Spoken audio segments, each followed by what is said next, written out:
Biology का lecture number 3, module number 3, lecture number 3 देखने वाले हैं। तो इसके पीछे बाबू आप लोग पढ़े होंगे, पढ़ के आए होंगे जे पिछला लेक्चर अगर देखे होंगे आप 2 लेक्चर नंबर, तो वहाँ पे मेंडल्स लॉ ऑफ इनहेरिटेंस के बारे में बताया गया था। आई होप सेशन अच्छा लगा होगा, समझ में भी आया होगा। ठीक है, तो मेंडल्स लॉ ऑफ इनहेरिटेंस में हम लोग 3 लॉ पढ़े थे वहाँ पे। Law of dominance, law of segregation, law of independent assortment. तो वहाँ पे क्लियर हो गया होगा। तो आज का लेक्चर हम लोग ले रहे हैं लेक्चर नंबर 3, जो आपका अगला टॉपिक है सेल साइकिल, सेल डिवीजन के बारे में। उसी टॉपिक को आज शुरू करते हैं। तो सेल साइकिल के नाम से सेल डिवीजन क्या होता है, कितने टाइप के होते हैं, सेल डिवीजन क्या है, ठीक है, सेल डिवीजन में कितने फेज आते हैं, ठीक है, ये आपको पढ़ना ज़रूरी है। क्योंकि जब किसी का कोई भी ऑपरेशन होता है, सर्जरी होता है, या आपका कहीं हाथ इंजरी हो जाता है, मतलब चोट लग जाता है, तो हमेशा मान लीजिए कि ये आपका हाथ है, यहाँ पे कट गया, तो ये हमेशा वैसा ही रहता है क्या? नहीं, यहाँ पे कोई न्यू सेल आता है। ठीक ठीक है, कोई न्यू सेल आता है, तो धीरे धीरे एक दूसरे से जुड़ जाते हैं। वहाँ जहाँ कट लग जाता है वहाँ के न्यू सेल कैसे आ जाते हैं, यही सब ओवरव्यू आज इस टॉपिक में हम लोग पढ़ने वाले हैं। तो जैसे कि हम लोग बढ़ते हैं इसके सेल डिवीजन पे। तो सेल डिवीजन में division of cell into new cell, ठीक है, हम लोग को न्यू सेल कैसे बनता है।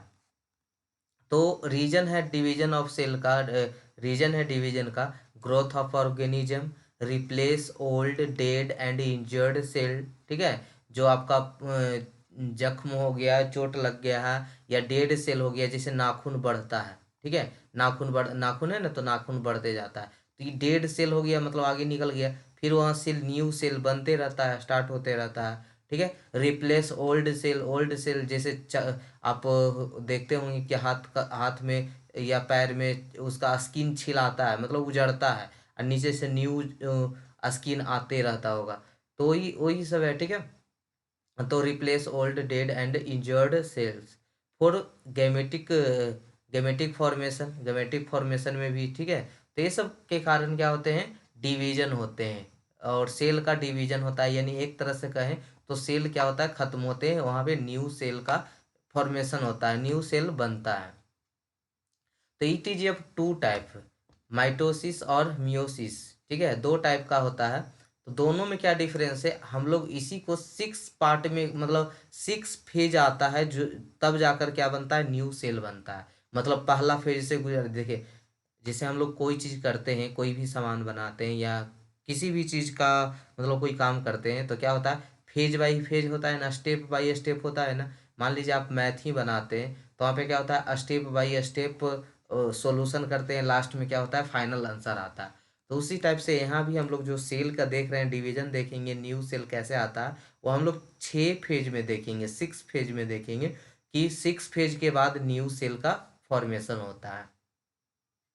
तो आप तो मैथ और केमिस्ट्री के स्टूडेंट होंगे, तो थोड़ा सा डिफ़िकल्ट हो सकता है समझना, क्योंकि आप इसके बारे में कभी सुने नहीं होंगे, लेकिन कोशिश कीजिएगा, ठीक है, कोशिश कीजिएगा ज़्यादा से ज़्यादा समझने का, पूरा कंसंट्रेशन के साथ समझिएगा, ठीक है, इधर उधर दिमाग नहीं रखना है, नहीं तो फिर उड़ जाएगा ऊपर से।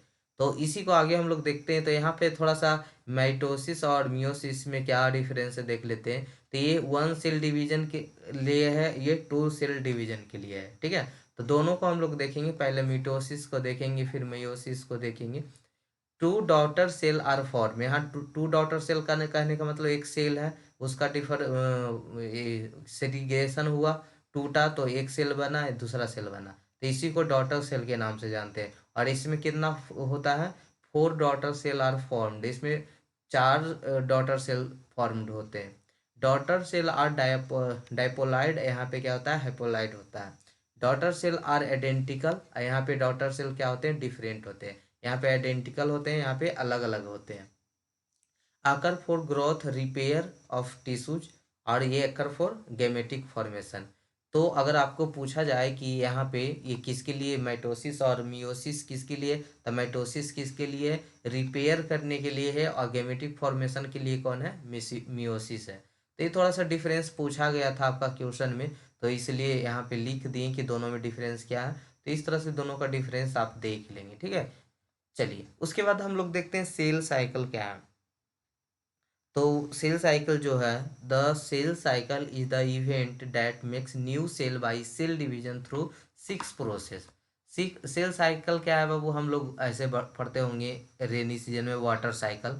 तो वाटर साइकिल क्या होता था कि वर्षा पड़ा, वो जमीन के अंदर गया, जमीन से बाहर आया, फिर मतलब ये वो एक क्या करता था, चक्रण करता था, ठीक है। मतलब जहाँ से स्टार्ट हुआ, जैसे आपका शरीर में है, मान लीजिए नाखून का एग्जाम्पल सबसे अच्छा देते हैं, क्योंकि आप डेड सेल उसी को होते देखते हैं। और तो आपको और क्या देखते होंगे, स्किन जब आपका उजड़ता है तो वहाँ पे देखते होंगे। तो क्या होता है, पहले नाखून बड़ा हुआ, फिर पहले सेल बना, नया बना, फिर वो धीरे धीरे धीरे धीरे एक स्टेज पे गया जहाँ पे वो डेड सेल बन गया, फिर उसको आप काट के हटाते हैं, फिर वही साइकिल क्या होता है, चलते रहता है। तो सेल साइकिल क्या है, the cell cycle is the event that makes new cell by cell division through six process. Six process के बाद जो हम लोग का फॉर्मेशन मिलता है, तब जाके न्यू फॉर्मेशन होता है। वो देयर आर सिक्स, कौन कौन से हैं, तो पहला है आपका इंटरफेस है, दूसरा है प्रोफेस है, मेटाफेस है, एनाफेस है, टेलीफेस है, ठीक है। और साइटोकाइनेसिस फेज है, जहाँ पे लास्ट में क्या होता है आपका सेल डिवीजन होता, मतलब न्यू सेल का निर्माण होता है, ठीक है। तो हम लोग बारी बारी से एक एक करके देखेंगे तीनों को। पहला इंटरफेस है। तो इंटरफेस में क्या होता है, cell replicates nuclear DNA ensuring that when does it divide at the end of mitosis phase each of newly created daughter cell contain full set of gene. अब इसको समझाते हैं, उसको ध्यान से समझिएगा कि इंटरफेज में ये जो होता है, इंटरफेज जो है, जो फर्स्ट फेज है, ठीक है। इसमें क्या होता है कि न्यूक्लियर और डीएनए, न्यूक्लियर डीएनए को रिप्लिकेट करता है, ठीक है। डीएनए को जो करता है, रिप्लिकेट करता है, ताकि अगले जो डॉटर सेल बने उसमें प्रॉपर जीन मिल सके, ठीक है। जो डॉटर सेल बन रहा था उसमें उसका जीन प्रॉपर तरीके से मिल सके। इंटरफेज में जो धीरे धीरे ऑर्गेनल्स होते हैं ना, वो धीरे धीरे श्रिंक होना स्टार्ट कर देता है और धीरे धीरे गायब होना स्टार्ट कर देता है, ठीक है।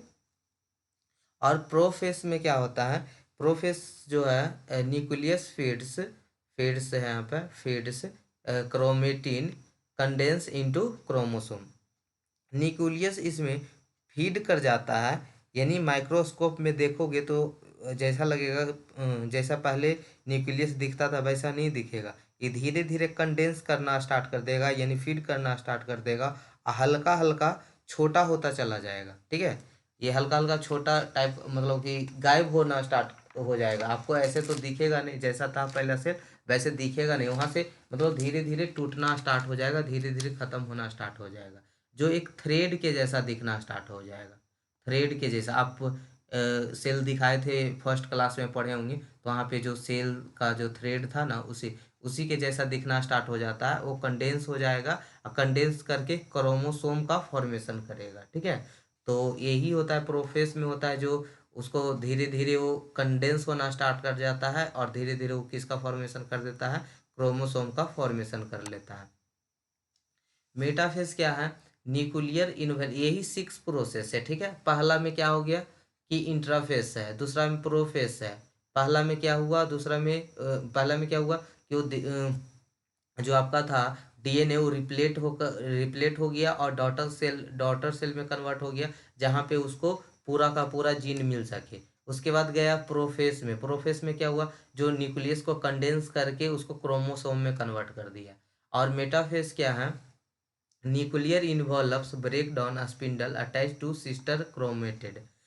सेल में जो इन्वेलप्स होता है, ये सेल है, इसमें जो इन्वेलप होता है, यानी ये मान लीजिए ये न्यूक्लियस है, जो ब्रेक डाउन कर देगा, यानी धीरे धीरे टूटकर खत्म हो जाएगा, ठीक है। धीरे धीरे टूटकर दो पार्टों में डिवाइड हो जाएगा। सेल में बहुत सारे ऑर्गेनल्स हैं, सब धीरे धीरे गायब होते चल जाएंगे। जो मान लीजिए पहला सेल में जो ऑर्गेनल था, ये सेल दो भाग में टूट के पार्ट, मतलब अभी नहीं पूरा टूटेगा, पूरा टूटता है इसमें आके, तो मतलब अभी धीरे धीरे गायब, मान लीजिए यहाँ पे है, तो ये धीरे धीरे यहाँ से गायब होना स्टार्ट हो जाएगा, ठीक है, गायब होना स्टार्ट हो जाएगा। और एंथाफेज क्या है, एनाफेज क्या है, anaphase centromere of each pair chromatids split each how an independent chromosome. Anaphase में क्या होगा, सेंटरमियर होगा, हर एक क्रोमेट स्प्लिट कर जाएगा। मान लीजिए कुछ देखिए ऐसे बनाते हैं, मान लीजिए ऐसा था, ठीक है, और ऐसे था, ऐसे यहाँ पे था, इसे तो यहाँ से टूट कर आधा ऊपर हो गया, ठीक है, आधा सेल ऊपर हो गया, आधा नीचे हो गया, ठीक है, सेंट्रोमेयर हो गया, आधा पार्ट ऊपर हो गया, आधा पार्ट नीचे हो गया। यहाँ पे क्या हुआ, इंडिपेंडेंट क्रोमोसोम दिख जाएगा, ठीक है, इंडिपेंडेंट हो गया, जो क्रोमोसोम बना था वो क्या हो गया, यहाँ से टूट कर एक ऊपर हो गया, एक नीचे हो गया, ठीक है, ये इंडिपेंडेंट, एक दूसरे से इंडिपेंडेंट कहला गया। अब आते हैं टेलियोफेस में। टेलियोफेस क्या होता है, daughter chromosome arrive at a spindle poles, complete separation of the chromosome, telophase is complicated, new cell membrane is formed. यही जो होता है वो टोटली मतलब कंप्लीट हो जाता है सब जैसे डॉटर क्रोमोसोम होंगे ना, जो स्पिंडल पोल में अराइव कर जाएंगे, कंप्लीटली सेपरेशन हो जाएगा, और टेलियोफेस जैसे ही कंप्लीट होगा ये दो सेल का संरचना देखना शुरू हो जाएगा, मतलब दो सेल में कन्वर्ट हो जाएगा, ठीक है, दो सेल बन जाएगा, और दोनों में क्या हो जाए, दो दो सेल मतलब जो आपका एक सेल था वो दो सेल में सीधे सीधे डिवाइड हो गया, ठीक है। और इसको जो लास्ट वाला आपको साइटोकाइनेसिस है, इसको फाइनल स्टेज कहा जाता है। यहाँ पे सेल कंप्लीटली डिवाइड हो जाता है, फाइनल स्टेज है, यहाँ पे सेल कंप्लीटली डिवाइड हो जाता है, और जो सेल डिवाइड हुआ है, अलग अलग हुआ है, उसमें पुराने वाले सेल जैसा सारा स्ट्रक्चर मिल जाएगा, न्यूक्लियस वगैरह, ठीक है। तो इसमें सारे चीज़ यहाँ पे मौजूद हो जाते हैं, न्यूक्लियस का इनवॉल्व फॉर्मेशन हो जाएगा, यानी एक सेल है जो अब दो सेल में डिवाइड हो जाएगा, तो यही लास्ट इसका प्रोसेस था। तो देखिए बाबू, ये साफ साफ बोल देते हैं कि ये आपका जो मतलब जो आप नहीं, हम लोग भी हैं जो क्या है, मैथ केमिस्ट्री के स्टूडेंट है, तो थोड़ा सा समझने में ये सब चीज़ दिक्कत होता होगा, ठीक है, बर्ड नया नया बर्ड देखने को मिलता होगा, लेकिन कोई बात नहीं, आपका सिलेबस में दिया गया है तो पढ़ना ही पड़ेगा। अगर आप पूरा इसको डिटेल में पढ़ने जाएंगे तो इसके लिए आपको टोटल 11th और 12th का क्या करना पड़ेगा, बायोलॉजी पढ़ना पड़ेगा। तो उतना टाइम तो अपने पास है नहीं, 2-3 महीना तो टाइम ही मिलता है। तो इसी तरह से पढ़े, मतलब एग्जाम सही से निकल जाए बायोलॉजी के लिए। बाकी आप ब्रांच पेपर जितने भी ये सारे को डिटेल में पढ़े, और पढ़ाया भी जा रहा है आपको डिटेल में। इसी सब्जेक्ट को है जो थोड़ा सा शॉर्ट में निकाल देंगे ताकि लोड ना पड़े, नहीं तो 18 सब्जेक्ट उधर, 8 सब्जेक्ट इधर, 18 सब्जेक्ट का मतलब समझ रहे हैं, इंट्रोडक्शन टू सिविल इंजीनियरिंग में 18 सब्जेक्ट हो गया, ठीक है। तो वो सब सब्जेक्ट पे ध्यान दीजिए, वो सब सब्जेक्ट पे ध्यान दीजिएगा, तो आगे आपको मिलने वाला भी है। जैसे अभी सॉइल पढ़ रहे होंगे, इन्वायरमेंटल पढ़ाए होंगे, बिल्डिंग मटेरियल पढ़ाए होंगे, सीमेंट के बारे में पढ़ाए होंगे, कंक्रीट टेक्नोलॉजी, तो ये सब सब्जेक्ट आपको आगे जाकर मिलेगा, तो हाँ हेल्प भी होगा। बायोलॉजी कभी मिलेगा नहीं, मिलेगा आपको एग्जाम बढ़िया चला जाए तो। जितने टाइप का क्वेश्चन पूछा जा रहा है वहाँ तो, यहाँ तो सब चीज़ करवा ही रहा है, बस वही है थोड़ा सा कि डिटेल में नहीं कर रहे हैं, ठीक है। इसको और डिटेल में करते, इसका फॉर्मेशन बनाते, फिगर बनाते, ठीक है। तो कोई नहीं, आप बस क्वेश्चन आए मतलब आएगा यहाँ पे इस टाइप से कि सेल डिवीजन क्या है, तो सेल डिवीजन है तो division of cell into new cell, reason क्या क्या था तो ग्रोथ ऑफ ऑर्गेनिज्म लिख दीजिएगा, replace old dead and injured cell for gametic formation, mitosis और मेयोसिस में डिफरेंस क्या है तो यहाँ पे डिफरेंस भी बता दिए। 1 सेल डिवीजन होता है, इसमें 2 डिवीजन होता है, इसमें 2 डॉटर सेल बनते हैं, इसमें 4 डॉटर सेल बनते हैं, डाइप्लॉइड होता है, ये हेप्लॉइड होता है, ये इसमें क्या होता है, आइडेंटिकल होता है, ये डिफरेंट होता है। और occurs for growth and repair of tissue, यहाँ पे क्या होता है, गेमेटिक फॉर्मेशन के लिए किया जाता है। और जो सेल साइकिल क्या होता है, 6 प्रोसेस से होकर गुजरता है, जिसमें क्या था, यहाँ पे एक सेकेंड, इंटरफेस है, इंटरफेस में क्या होता था, सेल अपनी तैयारी करता था कि अब हमको डिवाइड होना है, ठीक है, हमको तैयारी कर लेनी चाहिए, अपने डीएन को रिप्लेट करता था, इंश्योर करता था कि जब भी सेल का डिवाइड हो तो इक्वल नंबर ऑफ जीन मिले, ठीक है। जब आपको डिवाइड किए थे, एक सेकेंड, डिवाइड किए थे, 2 सेल को डिवाइड किए थे, तो इतना हो कि दोनों को जीन क्या मिले, इक्वल नंबर में मिले, ठीक है। तो यही था कौन, पहला स्टेज था, उसको हम लोग बोल रहे थे इंट्राफेज, ठीक है। उसके बाद था प्रोफेज, था प्रोफेज में यहाँ जो क्रोमोसोम फाइबर क्रोमोसोम फाइबर थे, एक क्रोमोसोम में कन्वर्ट हो जाते। और मेटाफेज क्या था, यहाँ पे था मेटाफेज। मेटाफेज क्या था, न्यूक्लियर इनवेलप ब्रेक डाउन कर देता था, ठीक है। एनाफेज क्या था, इसमें क्या था, सेंट्रोमियर जो था हर एक पार्ट का स्प्लिट करके और एक नए क्रोमोसोम बन जाता था, ठीक है। टेलीफेज में क्या होता था, यहाँ पे उसका फॉर्मेशन अलग अलग न्यू सेल बनकर तैयार हो जाता था, अलग अलग टूट जाता था। फाइनल स्टेज में क्या होता था, जितने पुराने वाले सेल में जितने गुण थे, ठीक है, न्यूक्लियस वगैरह सब इसमें मौजूद हो जाता था, ठीक है। तो यही एक तरह से क्या था, आपका सेल डिवीजन था। तो ठीक है बाबू, आई होप सेशन समझ में आया होगा। एक आध दो लेक्चर और होगा मॉड्यूल 3 का, उसके बाद इसको ख़त्म करेंगे, ठीक है।